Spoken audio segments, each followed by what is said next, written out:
We want to return now to one of our top stories today, exclusive details of a Radio Canada investigation. It reveals Prime Minister Justin Trudeau and his family vacationed at a luxurious estate in the Caribbean, a property in Jamaica belonging to a wealthy family that made a large donation to the Pierre Elliott Trudeau Foundation 2 years ago. So now for more on this, we've reached Geneviève Tellier in Gatineau, Quebec. She's a professor of political science at the University of Ottawa. Thanks for making time for us.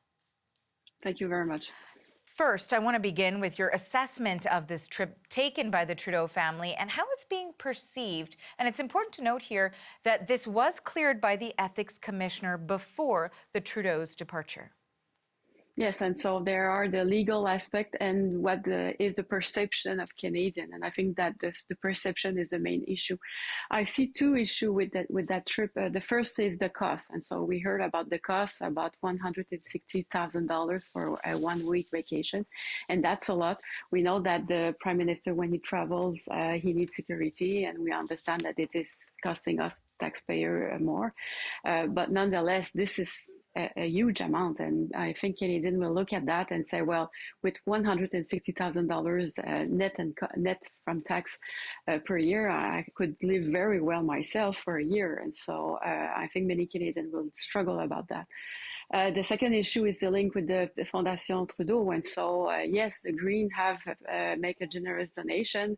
They are close friends of Pierre Elliott Trudeau and Justin Trudeau, and so what do you do with that? So do we have the sense that some more privileged, the elite, has a more direct access to the Prime Minister than others?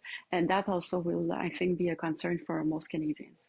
And I guess part of the political optics that we're discussing here, too, as you've noted, is the costs and whether or not, as we've heard be sort of outlined by other opposition parties, is whether or not the Prime Minister has the ability to understand the financial situations of most Canadians. When you're looking from Statistics Canada, it says the median after-tax income of Canadian families is $66,000. That was in 2020. We look, as you've outlined here, the cost that was for this particular vacation under question, $162,000 for Canadian taxpayers. That's how much they're paying. When we're looking at another trip that dates back 2016, and that was actually, he did get in the crosshairs there of the Ethics Commissioner and conflict of interest as well, and that was $271,000 for Canadian taxpayers, and that was to the Aga Khan's Island in 2016. So when you compare those figures and you look at that, what is the political repercussions or the narrative here that is being written essentially by the Prime Minister?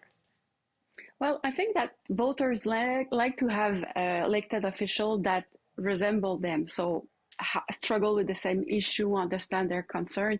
And if I could do a parallel, I would take Doug Ford, for instance, who is a wealthy person, but doesn't give that impression, talks about the little guy, the family that are struggling to ends meet.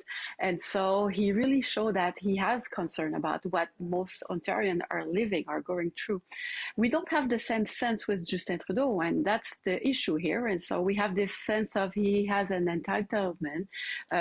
He's kind of above, and he's able to speak and meet wealthy people and have luxury vacation. And those were luxury vacation. And recall, it was last Christmas. I don't know if you recall, but many Canadians were struggling in Mexico to come back to Canada, and there were issues in airports. And so we don't have the sense that the Prime Minister share our concern. And Jack Metzing this morning was making reference to that, saying, well, when I was young myself, I did struggle, economically speaking, but Justin Trudeau didn't have that experience. And so how can that Prime Minister take good decision if he don't really understand what is the cost of living, what it is to struggle, economically speaking, to don't have those great vacations. And yes, it will resonate with Canadians. So now, Geneviève, we talked about the politics. Let's return again to the ethics. CBC Radio Canada is still waiting for more information from the Office of the Conflict of Interest and Ethics Commissioner and the PMO about this, because neither would clarify whether they were aware that the Green family is a donor to the Pierre Elliott Trudeau Foundation when the trip was initially evaluated and cleared. What do you make of that? Yes, that's the main point. I think the relationship with the Foundation Trudeau, and Justin Trudeau has told us in the past days that they have no more ties with the Foundation. Now, on paper, that could be the case, but if he still knows and meets and speak with people that are around that foundation or participate in that foundation, well, he still has ties with the foundation. And I think that should raise concern. And yes, probably the ethics commissioner did not look into that matter because at the time it was not known, probably. But yes, it is an issue, and that foundation is an issue for Justin Trudeau, and we should go to the matter. And more broadly is what should do the Prime Minister? Yes, he has friends, but he has influential friends. Should he have the same relationship while he is Prime Minister, or should he wait until the end of his mandate? I think himself should think about that, and he should not be reminded by others, but himself, he should have an ethics about that and know what to do and not to do during the time that he is Prime Minister.